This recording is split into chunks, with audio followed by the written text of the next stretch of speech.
I want to get a little vulnerable with you here today by sharing my attachment story with you. And this is really hard for me to share because it's really, really personal. But before I share it with you, I want to be clear about something. My attachment story isn't a before and after transformation story. My story isn't about how, look at me, how much I've healed and grown type of story. I'm still in the trenches. So in this mid-process, mid-work, in the trenches, in the mess type of attachment story is what I'm going to be sharing with you today. And the reason that my story doesn't look like, oh, I'm healed, I've grown, and I've transformed is because I wasn't lucky enough to know what I know now about attachment parenting, about conflict repair, about nervous system safety, about value alignment, and about vulnerability and intimacy. So I'm standing here and I'm telling you that because I didn't have any of this information or knowledge, my husband and I, we drove our marriage into where we are today, which is in crisis mode. We created over 13 years of damage, of pain, and resentment that we are now trying to recover from. And I can't even sit here and guarantee that we will recover from it. We are just trying to do the work to see if we can save our marriage. That's where we're at. And that fact right there matters so much. The fact that instead of being preventative and proactive in our marriage, we are now in this place where we're reactive, where we're trying to save our marriage. And after over a decade of the damage, of the resentment, of the pain, timing, it changes everything. Because if we had done the work early, if we had really tried to redesign our marriage and worked on building systems and structures that prevented long-term destruction and damage, then we wouldn't be in this place where we are right now, which is trying to heal the destruction. And that's really what couples counseling is about. It's really focused on healing and trying to recover from damage that has already been done, while also equipping you with tools and resources to help you, which I'm passionate about. I'm passionate about couples counseling. I'm a therapist, so of course I'm passionate about it.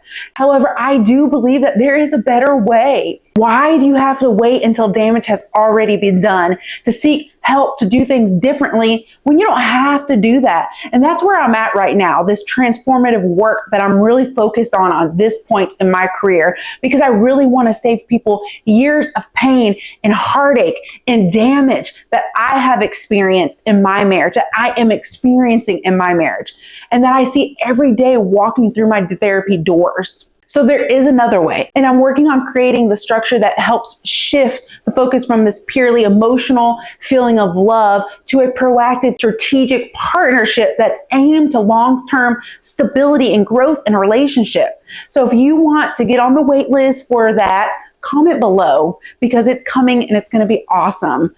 Comment below, wait list, and I'll put you on the wait list for what's to come. Because honestly, counseling can only do so much when there's been so much damage and resentment that's plagued your relationship. And the recovery period of that is really long and it's hard. Sometimes it's even impossible. Sometimes there's just so much damage that's already been done in a marriage that a relationship just can't be saved. So if you have the chance and the possibility to be proactive instead of reactive, why wouldn't you do that? I know I would. But I know I'm digressing here a little bit. Let me switch back to the focus to me and my story. So if you're sitting here and you're listening to this while you're dating or in the early stages of your relationship, or maybe you're just newly married, what I'm about to share could really save you years of pain. And if you're listening and you're already in crisis, I do want you to know too that it's not too late. There's still help. You can still get help. But you are doing harder work than you would have had to done earlier in your relationship. Trust me, I know personally. I'm experiencing it personally. Let me dive in a little bit to my attachment story, because my attachment story, it didn't start when I got married, and it didn't start when conflict started to show up in my relationship. And I didn't know this then, but I know this now, that my attachment story started way long before I even met my partner. My attachment story started in the environment that trained my nervous system what love looks like, what it acts like, what it sounds like, what it feels like. So let me go a little bit deeper here, and I'm going to really try not to cry, and I'm going to try to stay focused. But it's hard for me to walk through my past And I never look back in my past and I think that I've had this horrible childhood, because I don't think that. I think I had two great parents. I do, who loved me. I know they loved me. They made it known that they loved me. They told me they loved me. They showed up for me, and they did the best that they could with what they had. They cheered me on. They told me they were proud of me. So I felt loved. But there's a whole lot more to attachment. At least that's what I'm learning now. There's a whole lot more to attachment than just loving someone. Because how you perceive your life when you look back is not always how your body remembers it or perceives it. And I could go on and on about how attachment works. And so many people say to me, but I don't understand. I felt like my childhood was pretty great. Yeah, that's because that's your childhood. That was your normal, and you didn't know any differently. And I'm not saying your childhood wasn't great. But what I'm saying is our childlike minds, our childhood minds can only process things at that child level, and how they felt and those moments when they were a child. They didn't have the adult intellect as a child. We didn't have that adult intellect as a child that we have now as adults. And that plays a tremendous important role in attachment. So your childhood doesn't have to be this horrible, drama-filled, traumatic thing for your nervous system to still be impacted and affected. And I might make a video on this, elaborating on this a little bit later, but let me jump back to my story. My parents, they separated when I was young. I was maybe 5, maybe 7-ish years old. And I say separated because they were never married. And when they separated, my dad, he moved back to Florida, and my mom stayed in North Carolina, which is where I was raised, with my older sister and my younger brother and I at the time. So my dad, he moved to Florida, and then for some reason, he would move back to North Carolina, and then he would move back to Florida again. And he did this a few times throughout my childhood. And as a child, I didn't really understand what was going on, why he just kept coming and going like that. But now I recognize and understand that was because him and my mother had a very love-hate, combative type of relationship, to the point where law enforcement would get involved. And it would just be it was really a toxic situation. And I might speak on that a little bit later, but that's why my dad would be in and out of North Carolina, moving back and forth. So my dad, he would be in my life, then he would be gone, and then he would pop back in my life, and then he would leave again. So he came and went. That was the type of relationship I had with my dad kind of growing up. So my little childhood brain and mind didn't then understand what it understands now. All it understood in those moments was the pain of my dad leaving and the excitement that I felt with him coming back, and then the pain of him leaving again. So guess what my body learned from the, oh, I'm here, oh, wait, I'm gone cycle that I had with my dad? My body learned that this right here, this is what stability looks like. Love comes and love goes repeatedly over and over and over. It learned that connection with someone is just temporary, because it comes and then it goes, because that's what my dad did. And like I said, I didn't recognize then that the reason my dad would come and go is because that my parents had a very volatile relationship. And in the end, my dad did pass away at the beginning of this year. And that's been really difficult. But in the end, my parents, they were able to get to a really good place in their relationship the last few years of my dad's life. So I'm really grateful to have had that chance and that opportunity for my parents to be together and to love each other in the end. But like I said, when growing up, my parents had this very love and hate relationship, and that lived side by side. And they also made it very known and very vocal and very seen by my brother and sister when they were angry with each other. They told us this straight up. They involved us in every fight and every argument and all of the anger. They would cuss at each other. They would yell at each other. They would tell us how much they hate each other, how much of a piece of crap the other person was. We heard it all. We heard all the screaming matches. We heard them tear each other down to shreds and to make each other feel like worthless people. So they ended up pulling us, my siblings and I, into every adult emotional territory very early in life. And me, I was a very sensitive child, and I loved both of my parents so much. And I honestly, out of my other two siblings, I'm probably the closest to both equally my parents, my mom and my dad. So I became the child who defended my parents, who defended each parent.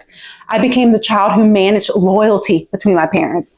I became the child who felt responsible for the emotional balance in my family and with my parents. I became the child who felt like I had to fix things and make things better. I had to regulate their feelings and their emotions. I took all of that on. And that role of being the defender, it can rewire your nervous system for hypervigilance. But it did not stop there. Attachment stuff did not stop there. So my dad, he ended up being remarried, and he built this whole life in Florida with stepkids, even grandkids. They had their daily routines with this family that he just fit perfectly into. And then my siblings and I, we would go visit him and his stepkids and his stepfamily, and we would go visit them maybe 2 or 3 weeks out of the entire year. And we would see that our dad, he has this whole new family. And as a child, remember, I didn't have the adult perspective. So my nervous system translated that into, I'm replaceable. We are replaceable.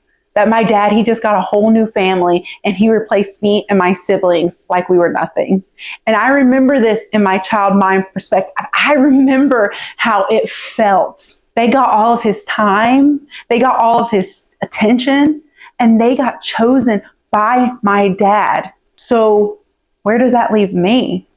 And that belief that I don't get to be chosen, that doesn't just disappear with age. That didn't just go away. What happened is that it stuck in me. It's quietly festered inside of me until adult intimacy activated it. And as a child, I didn't understand that my dad was just trying to be happy and to find happiness for himself. I just understood, and my nervous system took it as the fact that my dad got a whole new wife and family that basically did not include me and my siblings, and that we were replaceable, that we were not important enough to be chosen by our dad. And that right there, that's pain, and that's sadness, and that hurt. That doesn't just go away. That got stored inside my body. And here's the thing that most people miss with attachment wounds, like that wound of not being chosen. What happens is attachment wounds, they stack on the other attachment wounds that you experience throughout your childhood. They don't just go away. So now we have a wound of being defender, of being the emotional regulator, the wound of love being unstable, and the wound of not being chosen and being replaceable, all stack on top of each other. But it didn't stop there, not yet. I also grew up in poverty.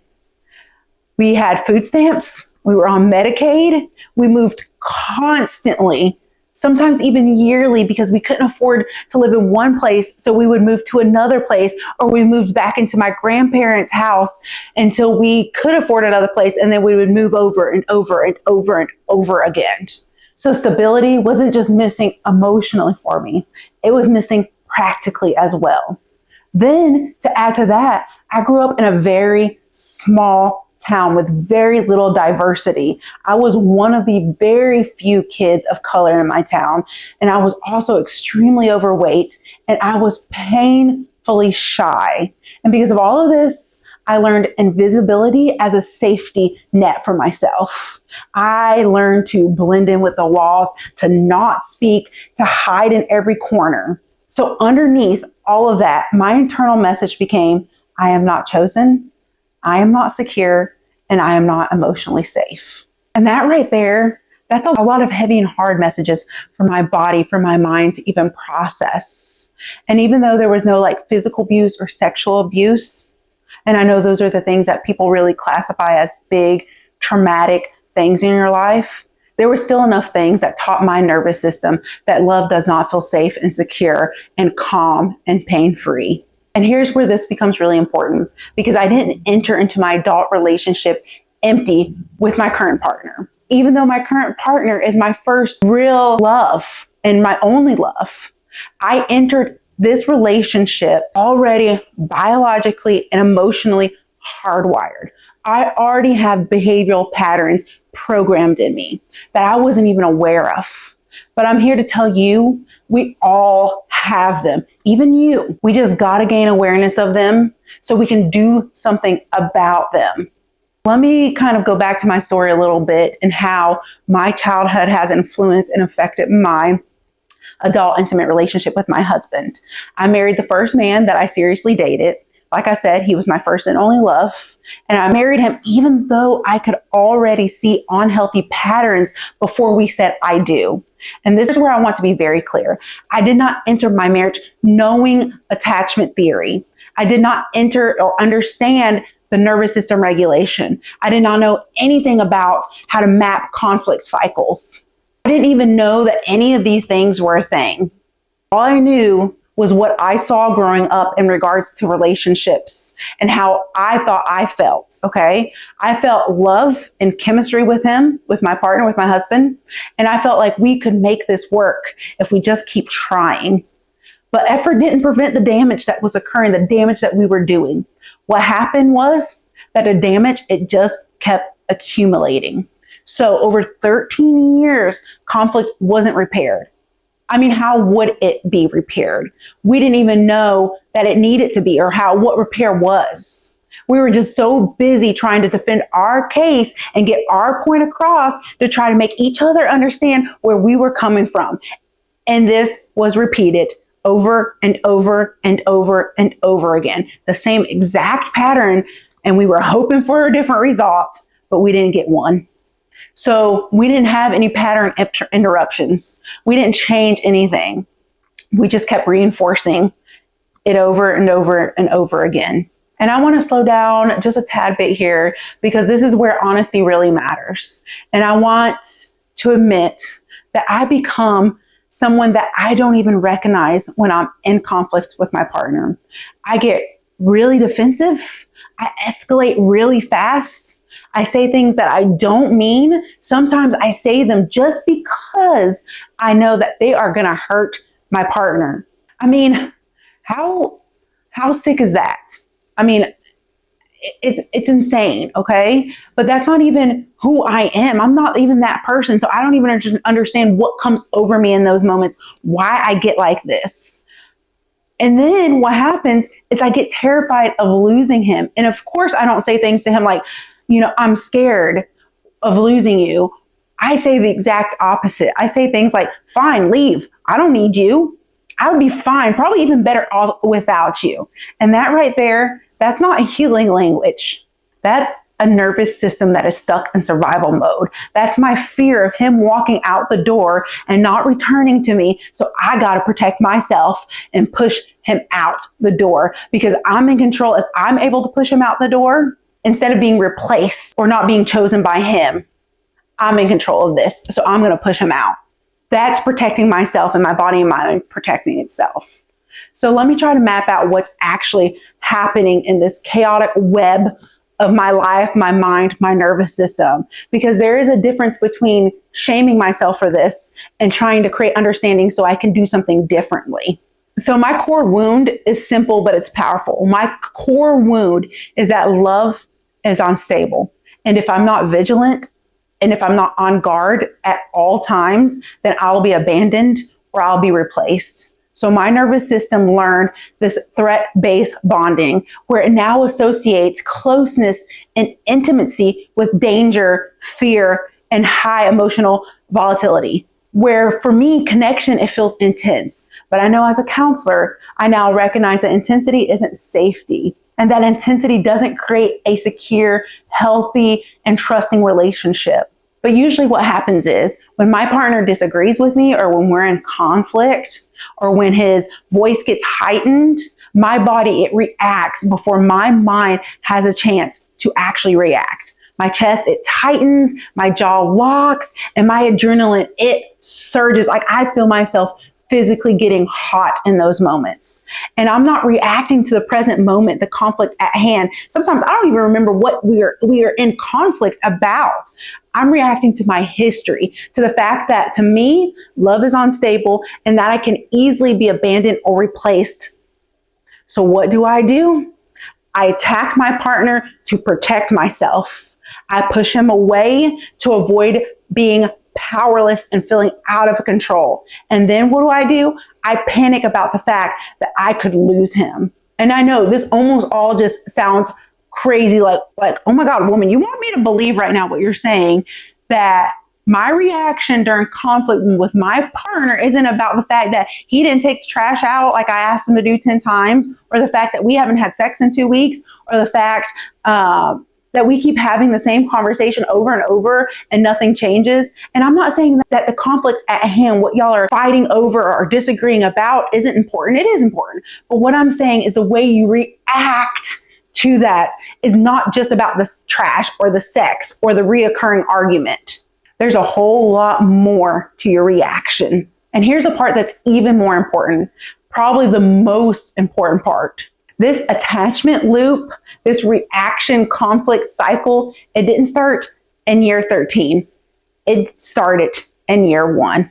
And it started and has been building without awareness, without understanding, without healthy language, without mapping, without tools and resources. So it has just been compounding over and over and over for over 13 years because we didn't catch it. And now, yes, we are doing attachment repair work. We are both trying to do work and put an effort to try to save our marriage.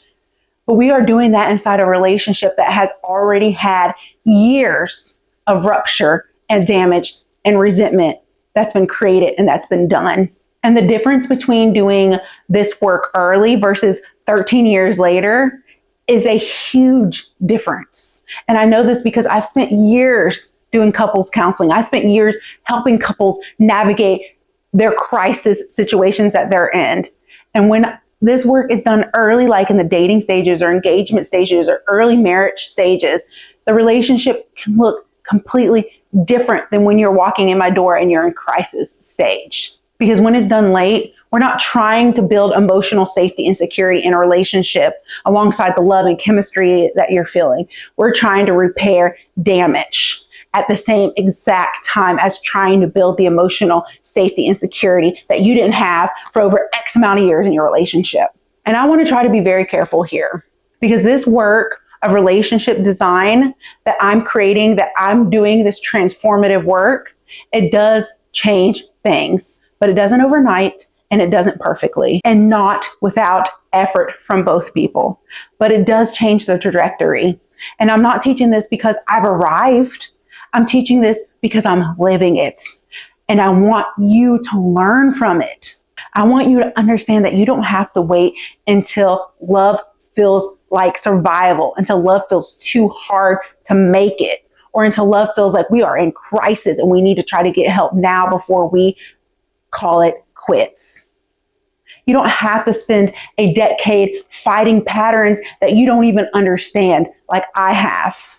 And you are not broken and you are not damaged and you are not too far gone for having those patterns. There is hope. There is help. So attachment mapping and relationship building is a transformation that comes with what I have created. It isn't about fixing people. It's about catching cycles before they harden into damage, into resentment, into crisis. So whether you're early or you're already in crisis, there's a way out of survival mode. Because honestly, love can be steady, it can be safe, it can be secure. And conflict doesn't have to mean abandonment or instability. And your nervous system can learn safety, even if it never had safety before.